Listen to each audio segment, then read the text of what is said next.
예레미야서 9장 1절부터 10절까지 말씀 보겠습니다. 어찌하면 내 머리는 물이 되고 내 눈은 눈물 근원이 되고 죽임을 당한 딸 내 백성을 위하여 주야로 울리로다.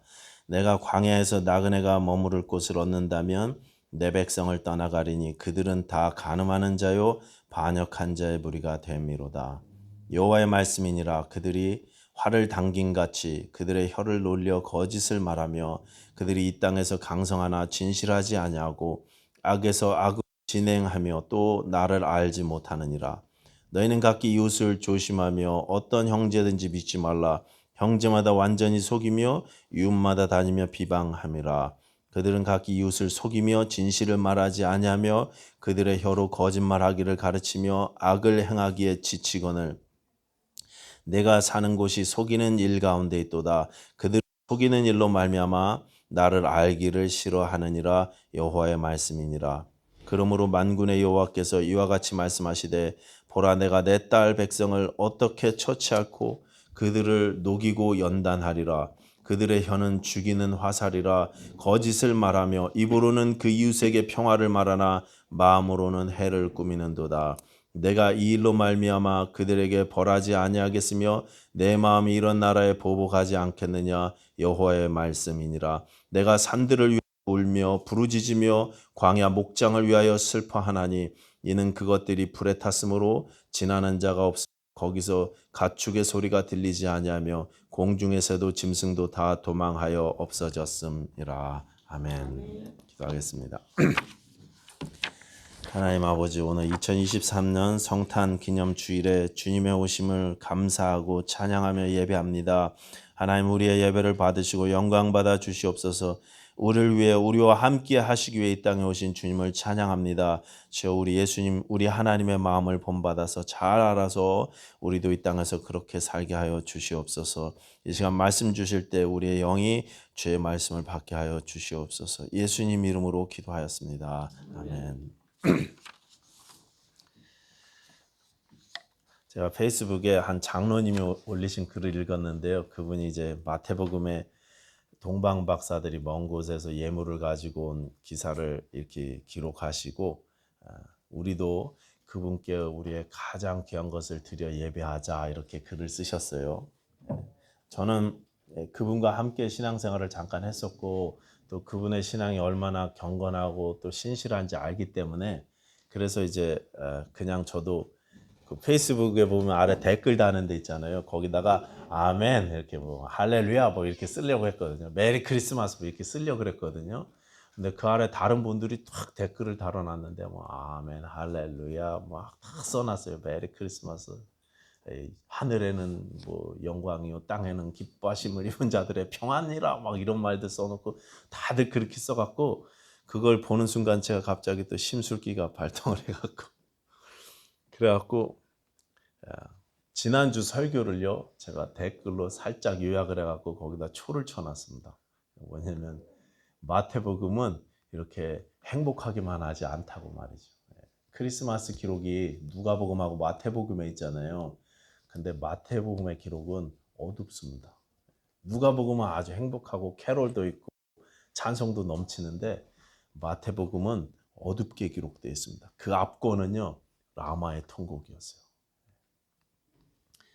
우리 하나님께서도 그 어머니들이 통곡하셨던 것처럼 당신의 독생자를 이 땅에 보내셔서 십자가 허락하시면서 아마 침묵으로 통곡하셨을 것입니다. 제가 이렇게 썼어요. 그러니 우리를 위해 피눈물을 흘리신 하나님을 찬양하자 이렇게 마무리했는데 분위기가 갑자기 그냥 확 이상해져 버렸죠. 그래서 그를 위해 눈물을 흘리신 통곡의 하나님. 이 하나님의 마음을 가장 잘 보여준 구약의 선지자를 꼽는다면 아마도 오늘 본문의 예레미야 선지자일 것입니다. 그 라마의 통곡을 예언했던 사람도 바로 이 예레미야였습니다. 이분 자신도 별명이 눈물의 선지자라고 불릴 만큼 많은 눈물을 흘리면서 기도하시는 분이십니다. 오늘 우리가 읽은 본문 앞에는 예레미야의 탄식이 나오는데 자기 백성이 고통당하는 모습을 보면서 눈물을 흘리는 거죠. 그게 8장 18절부터 9장 2절까지입니다. 슬프다 나의 근심이여 이렇게 시작합니다. 오늘 본문 9장 1절에 보시면 이렇게 되어 있습니다. 어찌하여 내 머리는 물이 되고 어찌하면 내 머리는 물이 되고 내 눈은 눈물 근원이 될고 죽임을 당한 딸 내 백성을 위하여 주야로 올리로다. 내 조국이 신앙적으로 도덕적으로 망가지고 만신창이가 된 모습을 보면서 자기가 할 수 있는 일이 눈물 흘리는 일밖에 없다는 거예요. 아무것도 할 수가 없었습니다. 그래서 주야로 울리로다. 밤과 낮을 울겠다 그렇게 얘기하고 있습니다. 그래서 선지자는 자기의 머리가 눈물의 샘이 되고 물로 그냥 가득 차서 계속 물이 나오고 눈이 눈물 근원이 되어서 백성을 위해서 주야로 우는 자가 되기를 원했습니다. 그리고 그 다음부터 2절에 보시면 다음 2절부터 보시면 이렇게까지 이야기하죠. 내가 광야에서 나그네가 머무는 곳을 얻을 수 있다면 내 백성을 떠나가고 싶다. 이 자리에서 떠나고 싶다. 간음하는 자, 반역하는 자의 무리라는 뜻은 우상 숭배하는 자라는 뜻이고 하나님을 멀리했다는 그런 뜻입니다. 그들이 하나님을 버리고 저렇게 망해가는 그런 내 백성의 모습을 보니까 너무나 괴로워서 차라리 내가 떠나고 싶다 그렇게 이야기하는 것입니다. 아무것도 없는 광야로 도망가 버리고 싶은 것입니다. 그렇게 소리치고 외쳐도 꿈쩍도 하지 않는 백성들의 모습에 선지자가 괴롭습니다. 여기 나오는 말씀 잘 읽어보면 다 잘 살아요. 다 잘 살아요. 지금 백성이 평안한 것 같습니다. 사업도 잘 되고 장사도 잘 되고 백성들도 잘 되고 자식들도 잘 되고 다 잘 삽니다. 그런데 영적으로 다 망가져가요. 거짓이 난무하고 서로 속이고 개선되기는커녕 오히려 날이 갈수록 더욱 망해가는 그들의 모습에 선지자가 너무나 고통스러웠습니다. 여러분 이런 아픔을 경험해 보신 적 있습니까? 저렇게 하면 안 되는데 저러다 인생이 망가지는데 근데 계속 고집 부리고 바꾸지 않는 그런 분들을 보면서 느끼는 아픔이 있죠. 특별히 그런 사람들이 내 가장 가까운 사람일 때 내 자식들이 그렇게 살면은 더더욱 아프고 안타깝죠. 분명히 그 길로 가면 망한다고 그렇게 안 된다고 아무리 일러도 들으려고조차 하지 않을 때 너무나 고통스럽습니다. 사랑하는 딸이 말이죠. 어느 날 갑자기 눈이 확 돌아가고 내가 이 남자 사랑합니다. 그래서 나 이 남자하고 결혼할 거예요. 그리고 아빠한테 탁 데리고 왔는데 아빠가 보니까 엄마가 보니까 너무 아닌 그런 상황에 어떻게 합니까? 너 아니라고 다시 생각해라고 막 이렇게 설득하잖아요. 그 미래가 막 보이잖아요. 충분히 교제도 하고 또 가족도 맞춰보고 신앙을 맞추고 이래가면서 결혼을 조절해야 되는데 어느 날 갑자기 그냥 탁 꼽혀갖고 데리고 오면 부모님이 막 반대하면서 안타까워하잖아요. 제 외사촌 여동생이 있는데 외가 쪽으로는 제 이제 막내 여동생입니다. 얘가 자기 아빠인 제 외삼촌이 자기하고 자기 엄마를 힘들게 했다고 모든 관계를 다 끊어버렸어요. 자기 아빠가 돌아가실 때조차도 연락을 하지 않았습니다.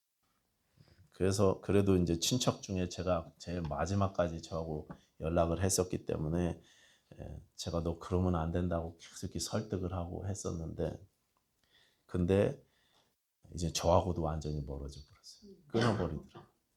그 인간 이야기 내 앞에서 하지 말라고 이렇게 얘기해요. 아빠를. 제 외삼촌도 돈 벌겠다고 그냥 세상 즐겁게 젊을 때 놀아봐야 된다고 그러가면서 그 좋은 시절을 그렇게 막 살고 다 허비하더니 인생 마지막에 회개하고 주를 위해서 살겠다고 결심하셨는데 결심하자마자 병에 걸려갖고 얼마 못 살고 돌아가셨습니다.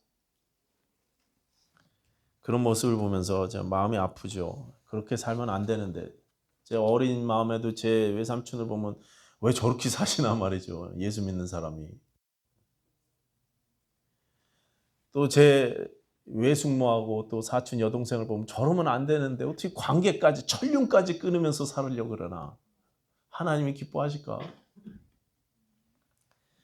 그냥 우기면서 고집 부리는 모습을 옆에서 볼 때 마음이 아팠습니다. 저는요 목사로서도 또 마음이 아플 때도 있습니다. 가족으로서 부모로서 아플 때도 있고 친구로서 아플 때도 있고 목사로서 마음이 아플 때도 있죠. 예레미야가 그랬습니다. 자기 백성을 보면서 도무지 바뀌려고 하진 않는 그들의 모습이 마음이 아픈 것입니다. 1절부터 6절까지 보시면 속인다, 거짓을 말한다, 진실을 말하지 않는다 이런 말들이 계속 반복되고 있습니다. 한마디로 삶이 거짓된 삶, 거짓으로 가득한 삶이라는 것입니다. 여러분 사실 우리도 본의 아니게 진실을 말하지 못할 때가 있고 또 알아도 숨기거나 숨겨줘야 할 때도 있습니다. 그런데 아예 삶에 거짓이 배어 있는 삶, 진실하지 못한 삶, 이런 라이프 스타일 이건 잘못된 거죠. 잘못된 것입니다. 우리도 그런데 이런 경우가 많더라는 거예요. 예레미야 때 유다 백성들만큼은 아니지만 우리도 우리 삶에 진실이 담겨져 있지 않은, 진심이 들어있지 않은 상투적인 종교적인 표현들 얼마나 많이 씁니까? 축복합니다, 위로합니다, 찬양합니다, 기도합니다 하면서 정작 우리는 기도하지 않고 찬양하지 않고 그냥 종교적인 수사로 언급할 때가 많습니다. 겉과 속이 다르죠. 그냥 접대용 멘트들. 자, 그 백성들의 삶이 그렇게 거짓되었던 이유를 3절에 이렇게 말씀하십니다. 3절 끝에 보시면 또 나를 알지 못하느니라. 6절에도 나옵니다. 속이는 일로 말미암아 나를 알기를 싫어하느니라. 나 알기를 거부하느니라 그러셨습니다. 하나님을 알지 못합니다.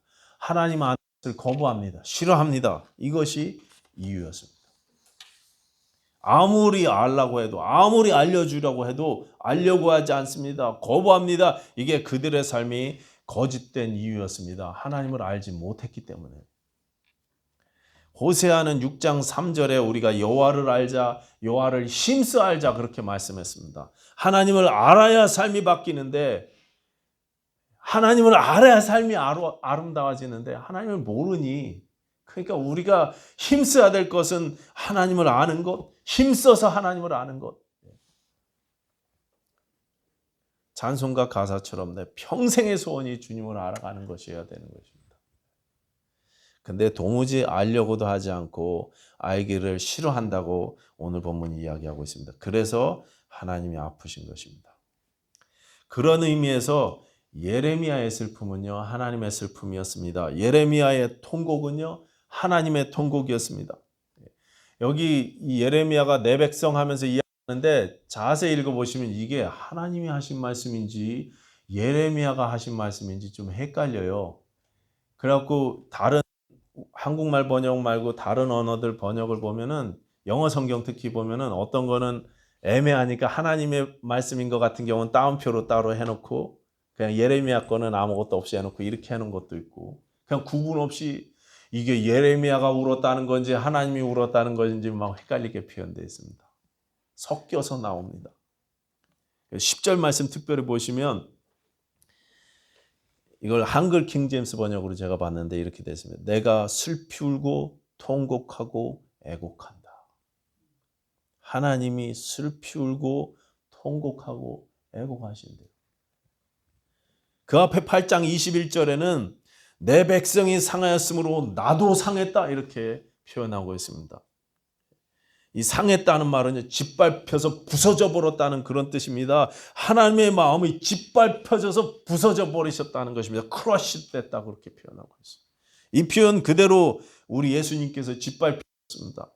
부서지셨습니다. 올리브가 으깨져서 기름을 짜내던 그 겟세마네에서 피눈물을 흘리면서 보여주셨던 것처럼 하나님께서 부서지셨어요. 왜 그렇습니까? 저 때문에 그렇습니다. 저와 여러분 때문에 그렇습니다. 나 때문에. 하나님이 이렇게 으깨지신 것은요, 나 때문입니다. 하나님 알기를 거부하는 내 모습 때문에. 그 결과 이제 9장 7절부터 9장 끝까지 무서운 심판의 메시지가 전해집니다.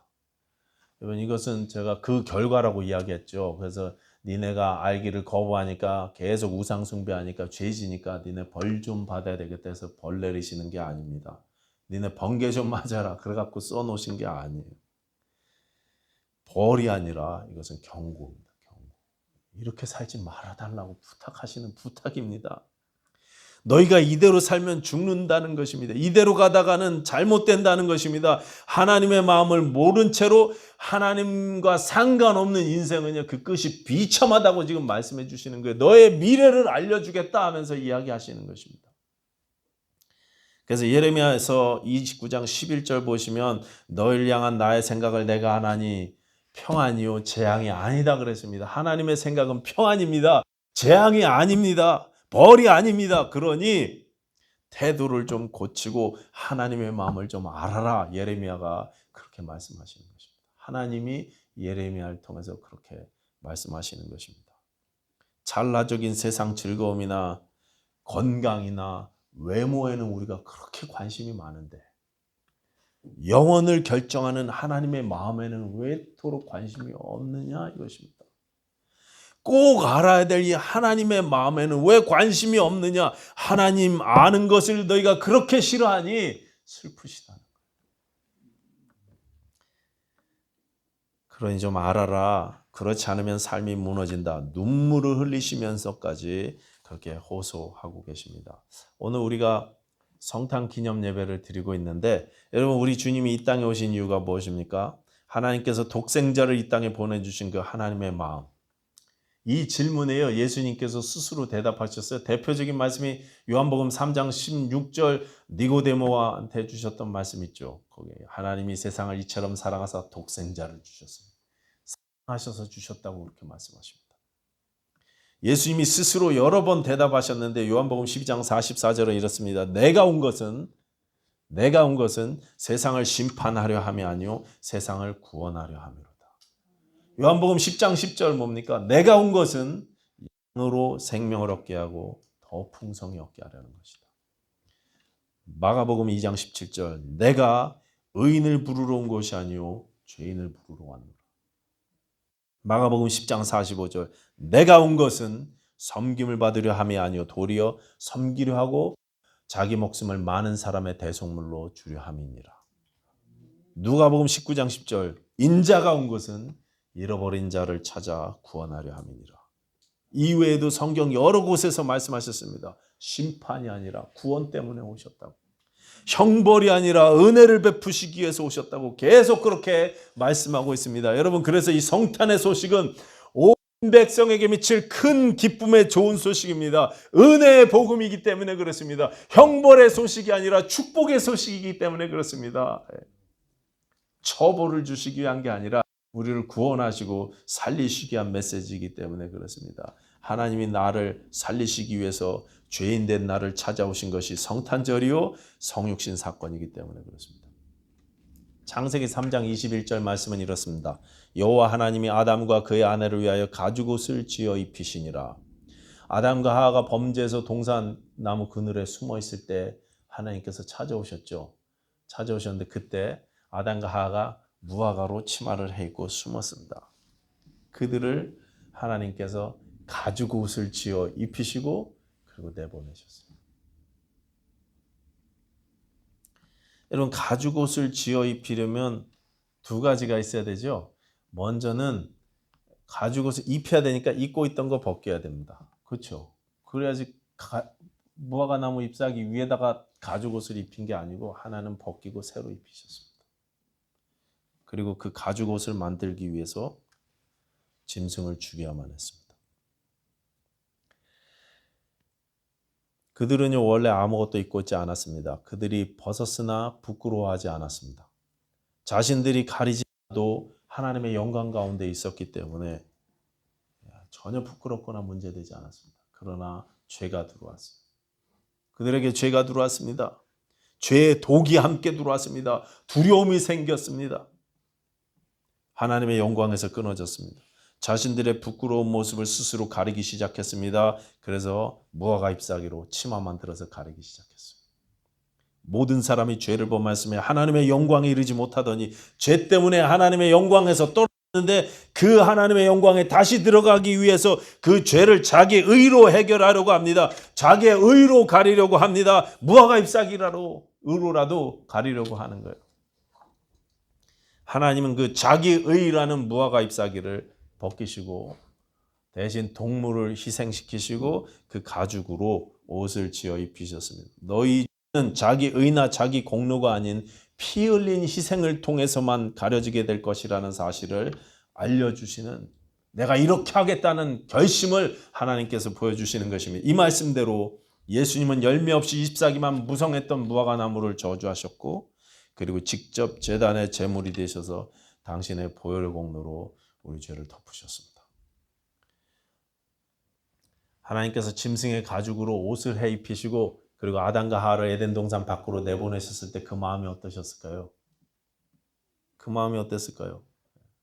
아니 왜 옷을 해 입히시는 거예요? 그냥 어차피 죽은 몸인데 죽을 영인데 그냥 내보내시고 끝내시지.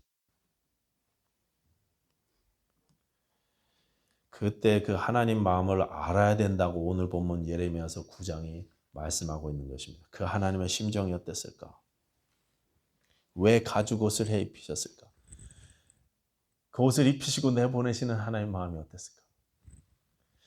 하나님께서는 이미 창조 때부터 이 일을 작정하셨습니다. 성경이 계속 증거하는 것이 그것입니다. 창세기 처음부터 계속 그것을 요한계시록까지 설명하고 있습니다.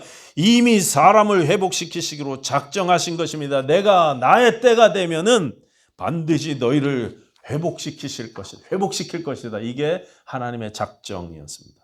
그래서 여인의 후손이 뱀의 머리를 짓밟게 될 것이라고 말씀해 주셨어요. 너희를 내가 반드시 다시 살릴 것이다. 그 마음으로 하나님께서는 짐승을 희생시키시고 가죽옷을 해 입히신 것입니다. 그런데 여러분 이것은 하나님께서 그냥 덤덤하게 하신 일이 아닙니다. 하나님은 하나님이시니까 쉽게 그 일을 결정하신 일이 아니었습니다. 성경 본문은 그냥 하나님이 가죽옷을 지어 입히셨다 이렇게 한 줄로 끝내고 있지만 그 안에는 엄청난 하나님의 눈물과 통곡이 담겨져 있는 묘사라는 것입니다. 내가 내 생명으로라도 반드시 너희를 다시 살릴 것이다. 눈물과 통곡의 하나님의 다짐이신 것입니다. 눈물로 옷을 지어 입히시고 내보내시는 하나님, 그 마음을 예레미야가, 호세아가, 다른 선지자들이 계속해서 설명하고 계속해서 증거하고 있는 것입니다. 제가 이 부분을 이야기할 때마다 생각나는 이야기가 있다고 말씀드린 적이 있어요. 제가 이 본문을 지난번에 똑같이 설교 드린 적이 있어요. 그러면서 이야기도 했었습니다. 여러분 기억나시나 모르겠어요. 제 친구 상명이 이야기 기억나십니까? 기억 못 하시니까 너무나 감사합니다. 제가 그래서 제 친구 상명이는요, 제 어린 시절 교회 친구였어요. 나이가 저하고 비슷해갖고 그때가 한 7살이나 8살쯤 되었을 때였습니다. 이 상명이는 미혼모였던 엄마하고 같이 살았어요. 아빠 없이. 그때 젊은 엄마 나이가 30대 초반쯤 됐던 것 같습니다. 저하고 같이 친하게 지냈는데 얘네 집이 좁은 방 한 칸에 좁은 부엌이 딸린 그런 사골세 방에서 살고 있었습니다. 제가 자주 그 집에 놀러 다녔기 때문에 그 집안 사정을 너무나 잘 알죠. 젊은 엄마가 혼자가 돼서 여러 가지 어려운 가운데 이 상명이를 키우고 있었는데 지금처럼 한국이 복지제도가 잘 되어 있지 못하던 때라서 어린 상명이는 엄마가 일 다녀올 때까지 늘 혼자 있었습니다. 혼자 있거나 저하고 같이 놀거나. 근데 그 어린 아들 상명이를 그 아줌마가 너무 무섭게 키우는 거예요. 제가 봤을 때. 너무 무섭습니다. 저는 고삐 풀린 망아지처럼 막 들루산으로 돌아다니는데 상명이는 가지 못할 때도 너무 많고 이렇게 해서는 안 되고 저렇게 해서는 안 되고 막 매도 너무 심하게 드시는 것 같고 야단칠 때도 막 헝헝 눈물 쏙 빠지게 야단치시고 그래서 엄마한테 혼나서 울으려 그러면 울지도 못하게 하고 눈물 보이지 마, 울지 마 맨날 이렇게 이야기하시는 거예요. 매도 막 심하게 드시고 하는 걸 제가 본 적이 있어요. 글씨도 막 또박또박 쓰게 만드셔갖고요. 글자가 한 글자라도 옛날에 깍두기 공책 그 옆에 비껴나가면 막 야단쳤어요. 똑바로 글씨 쓰라고. 그 옆에서 저는 막 개발세발 그림인지 글씨인지 막 이렇게 쓰고 있는데 상명이는 글씨도 너무 잘 썼어요. 근데 어느 날 상명이네 집에 놀러 갔더니 그 아줌마가 어린 상명이한테 코트 옷을 이렇게 추운 겨울날 코트 옷을 입히면서 그러면서 하셨던 말, 단추를 채워주시면서 하셨던 말을 제가 기억합니다. 절대 울지 말아라. 새로 만나게 될 부모님들은 좋은 분들이니까 말씀 잘 들어라. 이 엄마는 언제나 너를 위해서 기도할 테지만 이제 이 엄마는 있도록 해라. 그런 말씀이셨어요. 어디 그러니까 입양 보내셨던 것 같습니다.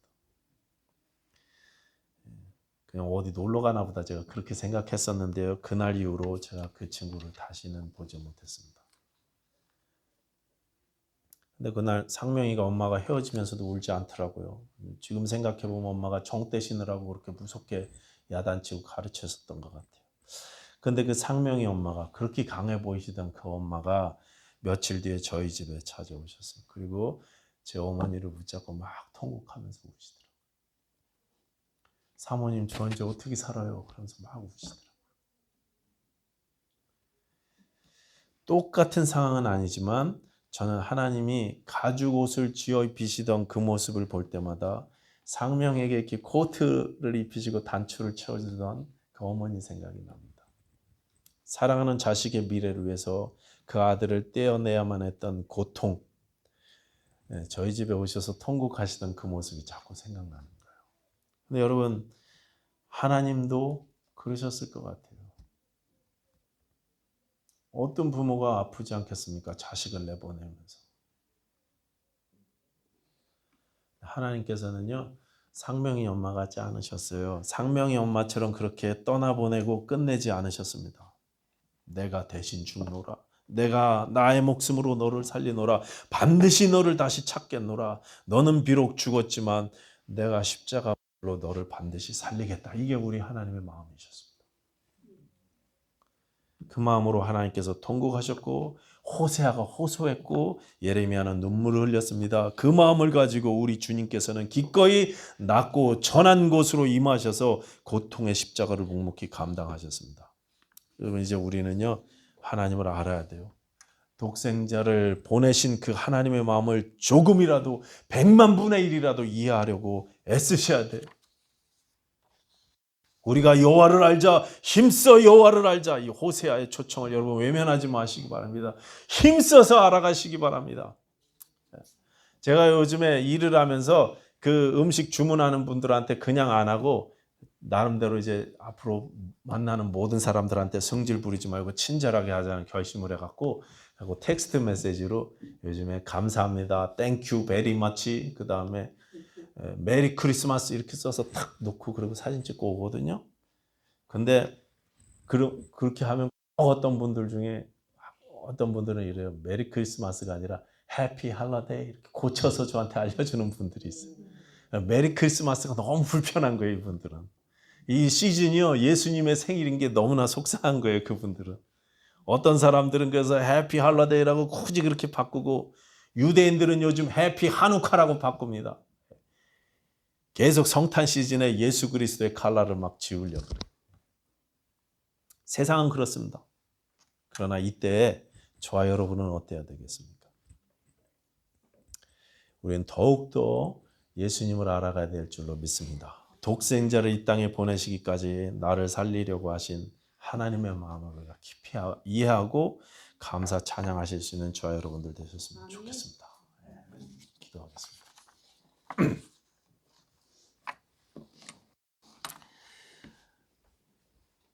하나님 아버지 감사합니다. 우리가 하나님의 마음을 알게 하여 주시옵소서. 그래서 하나님 우리 삶에 있는 모든 거짓에서 떠나게 하여 주시옵소서. 힘써 하나님을 알아가는 우리에게 독생자를 허락하신 그 하나님의 마음을 깊이 알아가는 21세기 침례교회가 되게 하여 주시옵소서. 예수님 이름으로 기도하였습니다. 아멘.